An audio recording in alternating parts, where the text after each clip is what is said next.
सुखो बुद्धानं उपादो बुद्धं नमामि। सुखासधम्मदेशना धम्मं नमामि। सुखासङ्गस्य सामगी समगानं तपो सुखो संघं नमामि। नमो तस्स भगवतो अरहतो सम्मा सम्बुद्धस्स। नमो तस्स भगवतो अरहतो सम्मा सम्बुद्धस्स। नमो तस्स भगवतो अरहतो सम्मा सम्बुद्धस्स। नमो बुद्धाय, जय भीम। नमो बुद्धाय, जय भीम। आज हम भगवान बुद्ध और उनका धम्म इस ग्रंथ का खंड 2 चौथा भाग जन्मभूमि का आह्वान, इस भाग का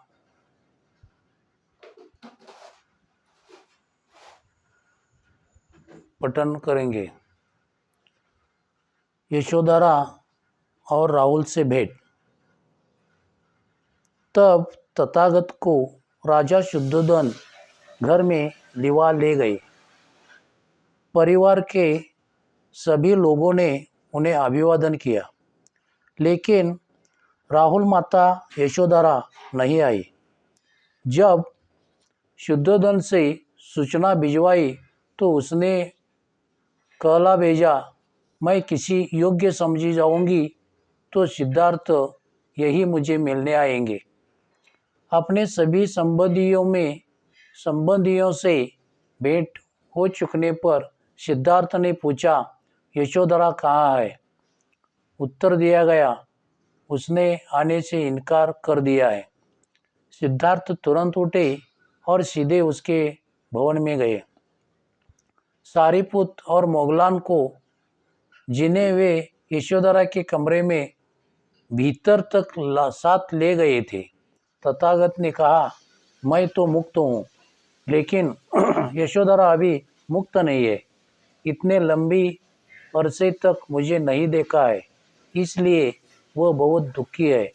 जब तक उसका दुख आंसुओं के मार्ग से बह न जाएगा, उसका जी भारी रहेगा। यदि वह तथागत का स्पर्श भी कर ले तो उसे रोकना नहीं। यशोधरा सोच विचार में गहरी डूबी हुई अपने कमरे में बैठी थी।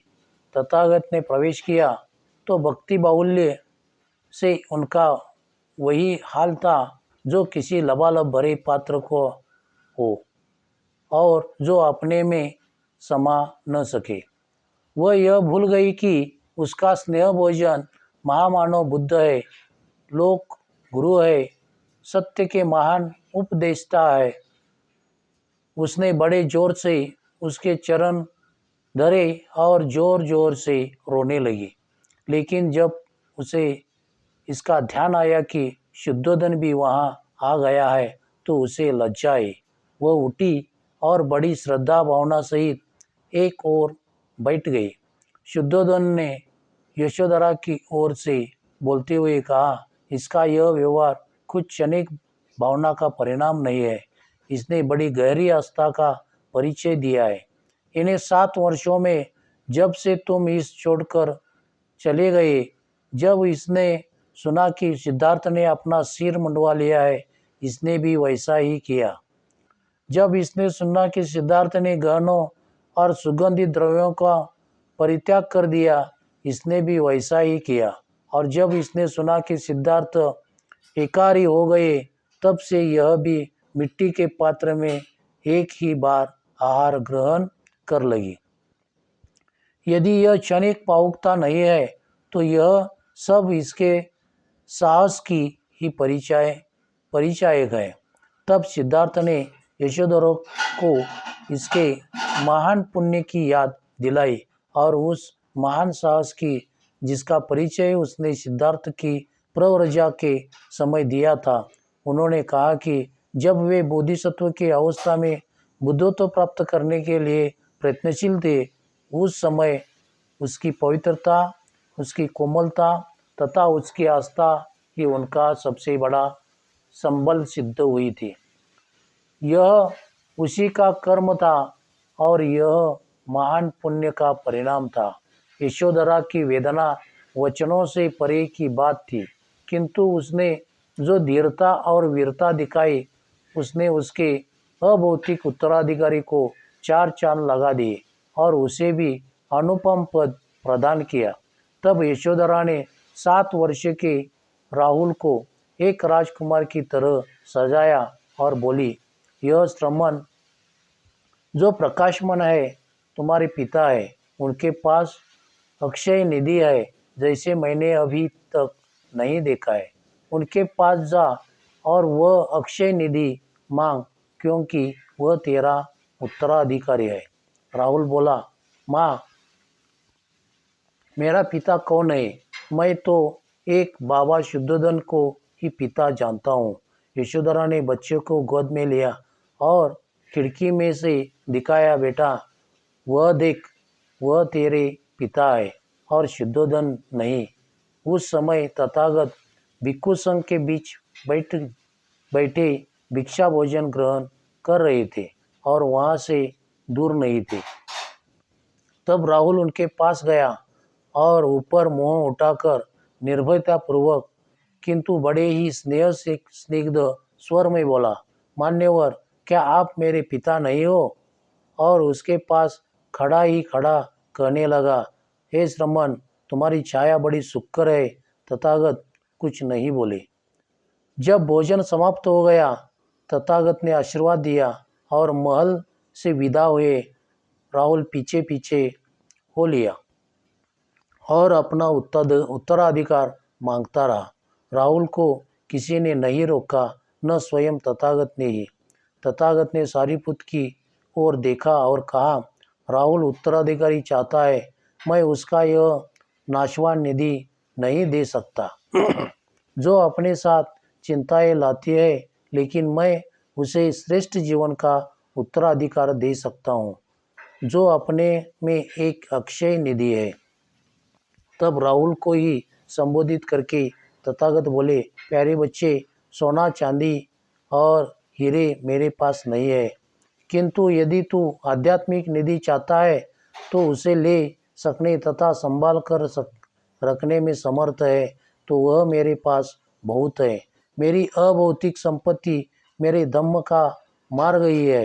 क्या तू उनके संग में आना चाहता है जो अपना जीवन साधना में व्यतीत है और जो भी ऊंचे से ऊंचा आदर्श है, ऊंचे से ऊंचा सुख है और जो प्राप्य है उसे प्राप्त करने का प्रयास करते हैं? राहुल ने दृढ़तापूर्वक कहा, मान्यवर, मैं भिक्षु संघ में प्रवेश पाना चाहता हूँ। जब राजा शुद्धोधन ने सुना कि राहुल भी भिक्षु संघ में शामिल हो गया, उसे बड़ा क्लेश हुआ। शाक्यों द्वारा स्वागत। जब तथागत ने अपने शाक्य जनपद में पधारे तो उन्होंने देखा कि उनके जनपदवासी 2 भागों में विभक्त है, कुछ अनुकूल है और कुछ प्रतिकूल। इससे उन्हें उस पुराने मतभेद की याद आई जिसका परिचय शाक्यों ने उस समय दिया था जबकि कोलिया के विरुद्ध युद्ध छेड़ने और न छेड़ने का प्रश्न शाक्यों के विचाराधीन था और जिस चर्चा में उसने ऐसा महत्वपूर्ण भाग लिया था जो उस समय उसके विरोधी थे, उन्होंने अभी भी उसका महानता को स्वीकार करने से इनकार कर दिया था और उसे साधारण अभिवादन तक नहीं किया था। जो उसके अनुकूल थे, उन्होंने प्रति परिवार एक एक तरुण उसके संग में दीक्षित होने के लिए देना तय किया था। जब सब ने अब संग में दीक्षित होकर तथागत के साथ ही राजगृह जाने का संकल्प किया। जिन परिवार ने अपने अपने यहाँ से एक एक पुत्र देने का निश्चय किया था, उनमें एक परिवार शुक्लोधन का भी था। शुक्लोधन के 2 पुत्र थे, एक था अनिरुद्ध जो बहुत ही सुकुमार था और दूसरा था महानाम। तब महानाम अनिरुद्ध के पास गया और कहा कि या तो तुम गृह त्याग करो या मैं करता हूँ। अनिरुद्ध का उत्तर था, मैं सुकुमार हूँ, मेरे लिए गृहस्थी का त्याग करना कठिन है, तुम त्याग कर दो। लेकिन अनिरुद्ध मुझसे यह तो सुना कि गृहस्थी में क्या क्या करना पड़ता है। पहले तो तुम्हें खेत में हल जुतवाना होता है, जब यह हो गया तब खेतों में बीज डलवाना होता है, जब यह हो गया तब खेतों का पानी से सिंचवाना होता है, जब यह हो गया तब पानी निकलवाना होता है, जब यह हो गया तब पौधों की निराई करनी होती है, जब यह हो गया तो फसल को कटवाना होता है, जब यह हो गया तो फसल को ढोकर उठवा ले जाना होता है, जब यह हो गया तो उसकी पुली बंधवाना होता है, जब यह हो गया तो बैलों से रौंदवाना होता है, जब यह हो गया तो उनके पृथक करना होता है, जब यह हो गया तो भूसी पृथक करना होता है, जब यह हो गया तो उसे फटकवाना होता है, जब यह हो गया तो फसल को कोटों में भरवाना होता है, जब यह हो गया तो फिर अगले वर्ष यही क्रम दोहराना होता है और यह क्रम प्रत्येक वर्ष चालू रखना होता है। कामों को तो कोई अंत नहीं, आदमी के कामों की समाप्ति तो कभी होती ही नहीं। वो हमारे काम कब खत्म होंगे, वो हमारे काम कब खत्म होंगे, इन पांचों इंद्रियों और इनके भोगों के रहते हुए हम कब आराम से रह सकेंगे। हाँ प्रिय अनिरुद्ध, कामों का तो कोई अंत नहीं, आदमी के कामों की समाप्ति तो कभी होती नहीं। अनिरुद्ध बोला, तो गृहस्थी को तुम ही संभालो, मैं ही घर से बेघर होता हूँ। तब अनिरुद्ध शाक्य अपनी माँ के पास गया और कहा कि माँ, मैं गृह त्याग कर प्रवर्जित होना चाहता हूँ, मुझे अनुमति दे दो। अनिरुद्ध शाक्य के ऐसा कहने पर उसकी माँ बोली, हे अनिरुद्ध, तुम दोनों मेरे प्रिय पुत्र हो, तुम अब दोनों में से मैं किसी में कोई दोष नहीं दिखती। मैं जानती हूँ कि मृत्यु आएगी तो मुझे तुमसे जुदा कर देगी, किंतु मैं जीते जी तुम्हें प्रवर्जित होने की अनुमति कैसे दे सकती हूँ। दूसरी बार अनिरुद्ध ने अपनी प्रार्थना दोहराई, दूसरी बार भी से वही उत्तर मिला। तीसरी बार फिर अनिरुद्ध ने अपनी माँ से प्रार्थना की।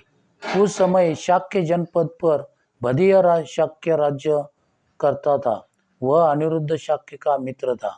अनिरुद्ध की माँ ने सोचा कि बधिया शाक्य कभी अपने राज्य को छोड़कर नहीं जा सकता, इसलिए बोली, अनिरुद्ध, यदि शाक्य राजा बधिया राज्य को त्याग करे तो भी उसके साथ प्रवर्जित हो जा सकता है।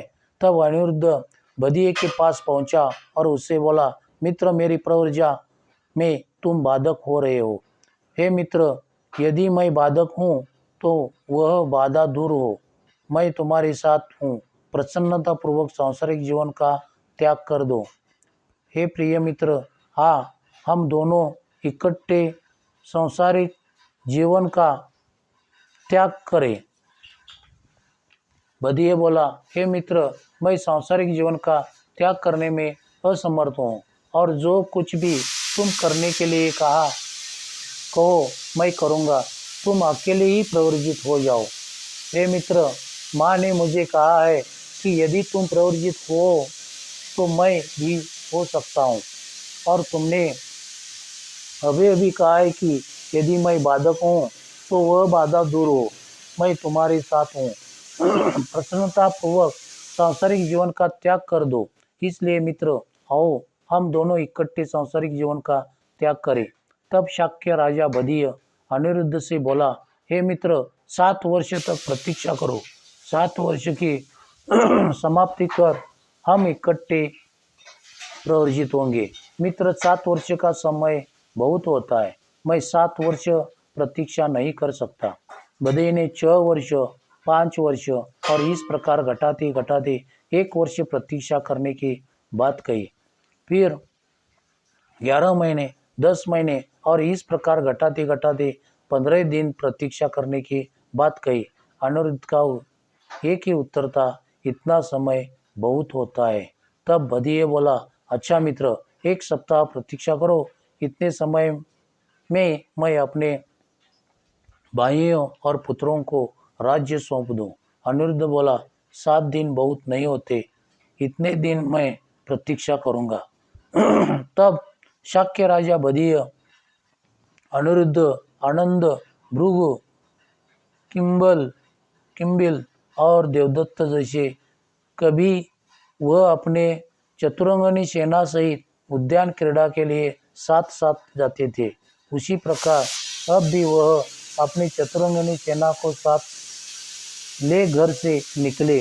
उपाली नाई भी साथ हो लिया। सब मिलाकर उनकी संख्या 7 हो गई। कुछ दूर जाने पर उन्होंने अपनी सेना को वापस लौटा दिया और सीमा पार कर दूसरे जनपद में प्रवेश किया। उन्होंने अपने सुंदर गहने कपड़े उतारे, उनकी गठरी बनाई और उपाली नाई से बोले, हे उपाली, तुम वापस कपिलवस्तु चले जाओ, तुम्हारे जाने के लिए यह सब पर्याप्त है। हम तथागत की शरण ग्रहण करने जा रहे हैं। और वे चले गए और वापिस कपिलवस्तु लौटने के लिए उपाली से विदा ली। सिद्धार्थ को ग्रस्त बनाने का अंतिम प्रयास। यह सोच कि अब वह अपने पुत्र को फिर कभी न देख सकूंगा, शुद्धोधन जोर जोर रोया। तब शुद्धोधन ने अपने मंत्री और अपने सलाहकार से पूछा कि क्या वे जाकर सिद्धार्थ को यही रोके रखने का और अपने परिवार में ही सम्मिलित हो जाने का प्रयास कर सकते हैं। राजा की इच्छा के अनुसार मंत्री और पुरोहित विदा हुए और अभी भगवान बुद्ध रास्ते में ही थे कि उनके पास जा पहुंचे। उन्होंने यथोचित अभिवादन किया और उनकी अनुज्ञा पाकर एक ओर बैठ गए। जिस समय तथागत वृक्ष की छाया के नीचे बैठे थे, राज सलाहकार ने निवेदन किया, हे राजकुमार, जिस राजा के हृदय को आपकी विदाई के तीर ने बुरी तरह बिंधा है और जिसकी आंखों से आंसुओं की धारा बहती रहती है, उस राजा की भावनाओं का जरा तो ख्याल करें। उसकी कामना है कि आप फिर घर में चले आए, वह तभी शांति से अंतिम सांस ले सकेगा।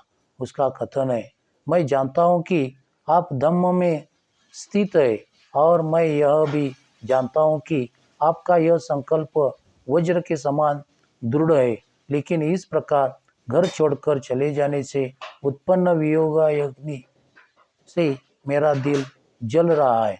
हे धम्म प्रिय, हे धम्म के लिए ही आप अपने इस संकल्प के छोड़ दे, कुछ समय के लिए पृथ्वी के राज्य का उपभोग करें, बाद में शास्त्र सम्मत विधि से अरण्यवास भी कर सकते हैं। अपने दुखी संबंधियों के प्रति निर्दयी न बने, सभी के प्रति दयावान होना ही धम्म है। धम्म की साधना अनिवार्य तौर पर जंगल में ही नहीं होती। साधु सन्यासी नगर में रहकर मुक्ति लाभ कर सकता है। ज्ञान और आचरण ही धम्म के यथार्थ साधन है। साधु वेश और वनवास तो केवल कायरता की द्योतक है। शाक्य राजा दुख के सागर में डूबा हुआ है, जिससे तीव्र वेदना की लहर उठी रही है। इसीलिए तुम उसका उद्धार करो, क्योंकि उसकी वही दुरावस्था जो समुद्र में डूबती हुई गौ की। और उस प्रजापति गौतमी की ओर भी ध्यान दे, जिसने आपको पाल पोसकर इतना बड़ा किया, जो अभी तक अगस्त्य लोक को नहीं पधारी है। क्या आप उसकी तनिक भी चिंता नहीं करेंगे, जो बिना बछड़े की गौ की तरह निरंतर रंभारी रहती है? निश्चय से आप अपने दर्शन से अपनी पत्नी को तो संतुष्ट रखना ही चाहोगे, तो अपने पति के जीवित रहते भी एक विधवा की तरह दुखी रहती है, अथवा एक हंसिनी की तरह जिसका अंश उससे पृथक कर दिया गया हो, अथवा उस हंसिनी की तरह जिसका हाथी उसे जंगल में छोड़कर चला गया हो। राज सलाहकार के वचन सुन उस धम्म ज्ञाता ने उन पर क्षण भर विचार किया और तब उसे इस प्रकार उत्तर दिया। भगवान बुद्ध का उत्तर। मेरे प्रति राजा का जो वात्सल्य भाव है उससे मैं सुपरिचित हूँ, विशेष रूप से वह जो उसने मेरे प्रति दर्शाया है। लेकिन वह सब होते हुए भी, क्योंकि मैं संसार के दुखमय रूप से भी सुपरिचित हूँ, इसीलिए मैं अपने संबंधियों का त्याग करने के लिए मजबूर हूँ। यदि संसार में प्रियजनों से यह अनिवार्य वियोग न होता तो कौन है जो अपने प्रियजनों के साथ ही न रहता। लेकिन एक बार होने पर भी वह वियोग फिर दोबारा होकर रहेगा। इसलिए मैं अपने प्रिय पिता को छोड़कर जा रहा हूँ। लेकिन मैं इसे ठीक नहीं समझता कि तुम यह सोचो कि मैं ही राजा के दुख का कारण हूँ, क्योंकि वह अपने इस स्वप्नवत समागम में भावी वियोग की चिंता करता है। इसलिए इस विषय में तुम्हारा मत निश्चित होना चाहिए। वियोग के नाना रूपों को देखकर तुम्हें यह समझ लेना चाहिए कि न कोई पुत्र और न कोई दूसरों संबंधी की ही दुख का कारण है। सारा दुख अज्ञान जनित है। जिस प्रकार जो राही सड़क पर इकट्ठे होते हैं वे आगे चलकर पृथक होते ही है, इसी प्रकार जब आज या कल सभी का परस्पर वियोग अनिवार्य है तो कोई भी बुद्धिमान आदमी किसी भी स्वजन से पृथक होने पर दुखी क्यों होगा, भले ही वह स्वजन उसका कितना ही प्रिय क्यों न हो। अपने संबंधियों को दूसरे लोक में छोड़कर आदमी यहाँ इसमें चला जाता है और फिर इसमें उन्हें छोड़कर दूसरे में चला जाता है और वहाँ जाकर वहाँ से भी अन्यत्र चला जाता है। यही मानव मात्र का हाल है। एक मुक्त पुरुष इस सबके लिए दुखी क्यों हो। जब माँ के गर्भ से निकलते ही मृत्यु प्राणी का पीछा करने लग जाती है तो तुमने अपने स्नेह में मेरे वनगमन को असमय क्यों कहा। किसी सांसारिक वस्तु को प्राप्त करने के लिए समय असमय हो सकता है। समय हर चीज के साथ लगा ही है। समय संसार को नाना परिवर्तनों में से गुजारता है, लेकिन जब जीवन अस्थिर है तो धम्म करने के लिए कोई असमय नहीं है। राजा का तो यह संकल्प ठीक ही है। एक पिता के योग्य है कि वह मुझे राज्य देना चाहिए, लेकिन मेरे लिए यह ऐसे ही होगा जैसे कोई लोभी रोगी प्रतिकूल भोजन ग्रहण कर ले। किसी भी बुद्धिमान के लिए राज्याधिकार उसे उचित हो सकता है जहाँ तृष्णा है, राग द्वेष है, क्लांति है और दूसरों के प्रति अन्याय। सोने का महल तो मुझे लगता है जैसे उसमें आग लगी है। अच्छे से अच्छे भोजन विष मिले प्रतीत होते हैं और कमलों के फूलों से आच्छादित शैया पर लगता है जैसे मगरमच्छ लेट रहा हो। मंत्री का उत्तर। उसके ज्ञान और गरिमा के अनुरूप तृष्णा विमुक्त तर्कपूर्ण कथन सुना तो मंत्री बोला, आपका यह संकल्प तो सर्वथा योग्य है और किसी भी तरह आपके अयोग्य नहीं, किंतु केवल समय की दृष्टि से यह इस समय अयोग्य है। यह किसी भी तरह तुम्हारा धम्म नहीं हो सकता कि अपने वृद्ध पिता को दुख में छोड़कर चला दो। निश्चय से तुम्हारी बुद्धि बहुत सूक्ष्म नहीं है, कम से कम धर्म और अर्थ और काम के मामले में तो सूक्ष्म नहीं है। जबकि किसी अविद्यमान अदृश्य वस्तु के लिए आप विद्यमान दृश्य को त्याग करने के लिए तैयार हैं। फिर कोई कहता है कि पुनर्जन्म है, कोई इतने ही विश्वास के साथ कहता है कि नहीं है। जब इस विषय में इतना संदेह है तो फिर यह उचित है कि वर्तमान भोगों का भोग जाए।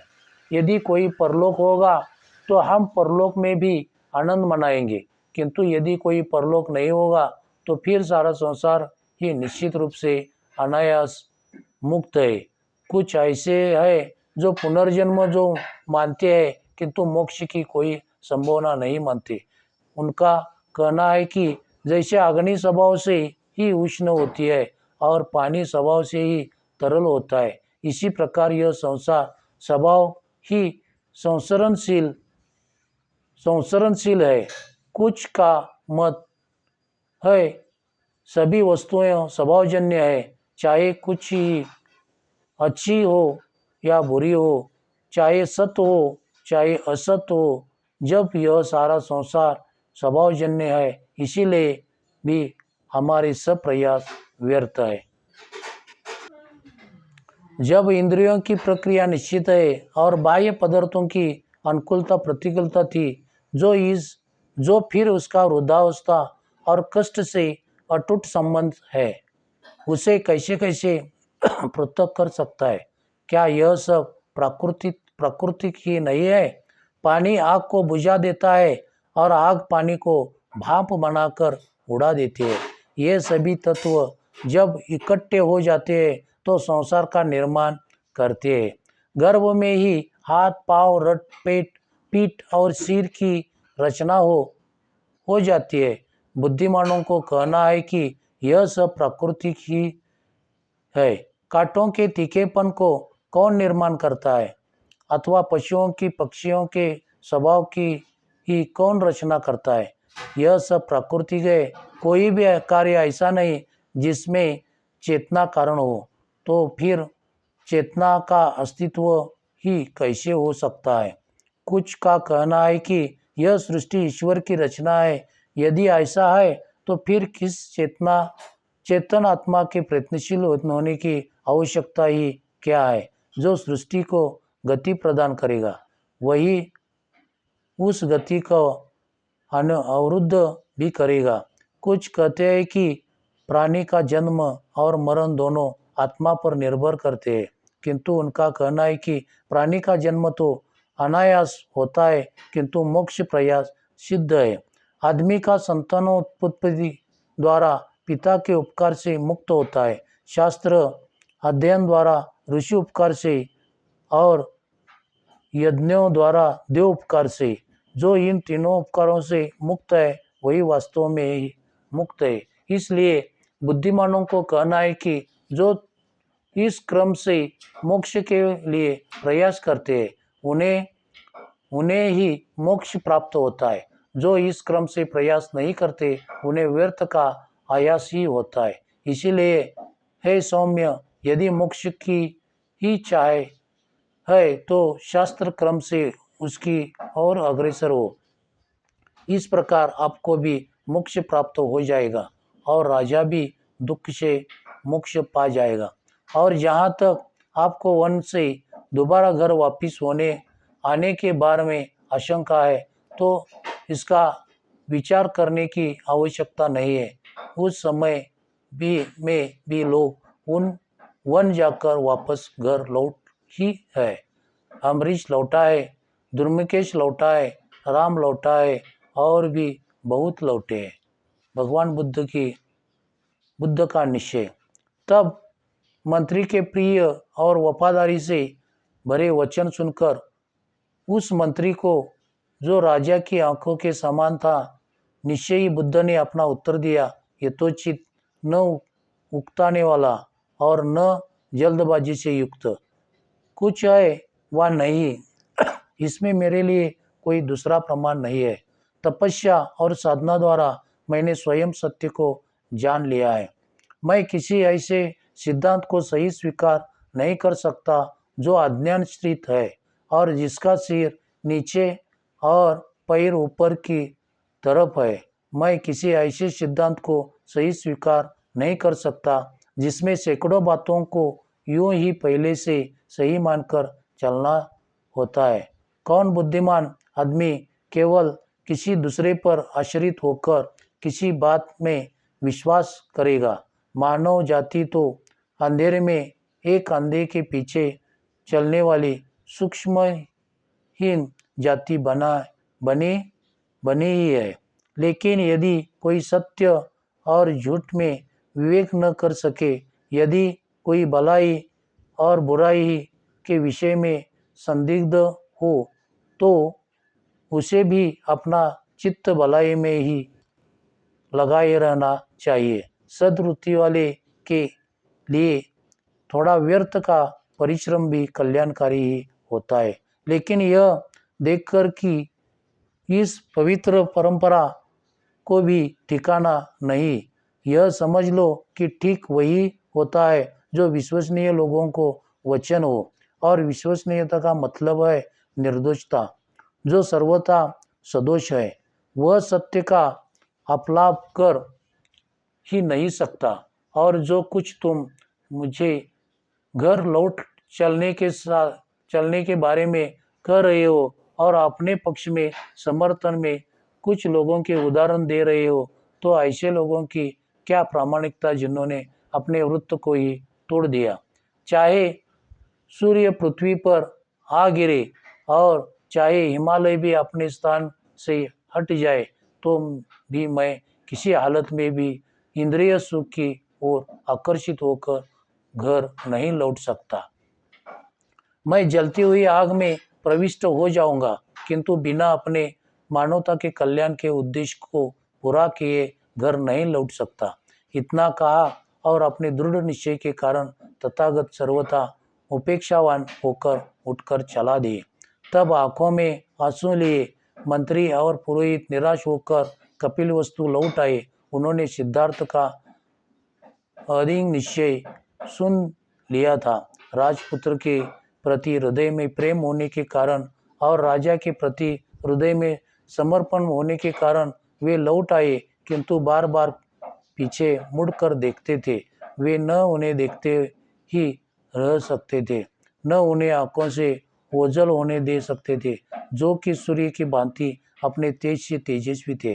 राजपुत्र का वापिस लौटा लाने में असमर्थ सिद्ध हो मंत्री और राज सलाहकार लड़खड़ाते कदमों से वापिस लौटे। वे आपस में कह रहे थे, हम उस राजा को चलकर अब क्या मुंह दिखाएंगे जो अपने पुत्र का मुंह दिखने के लिए ही तड़प रहा है। नमो बुद्धाय। जय भीम।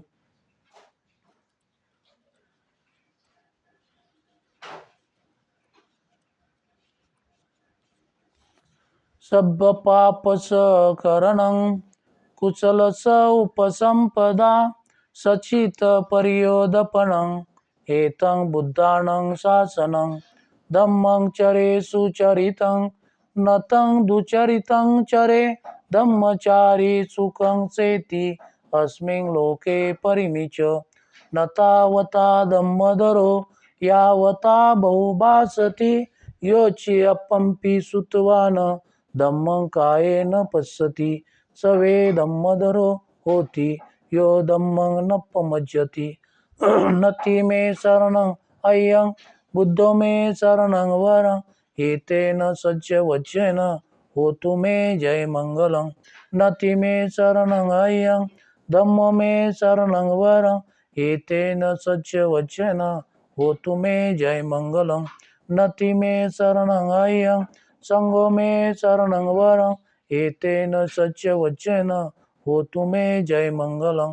नमो बुद्धाय नमो धम्माय नमो संघाय साधु साधु साधु। जय भीम। नमो बुद्धाय।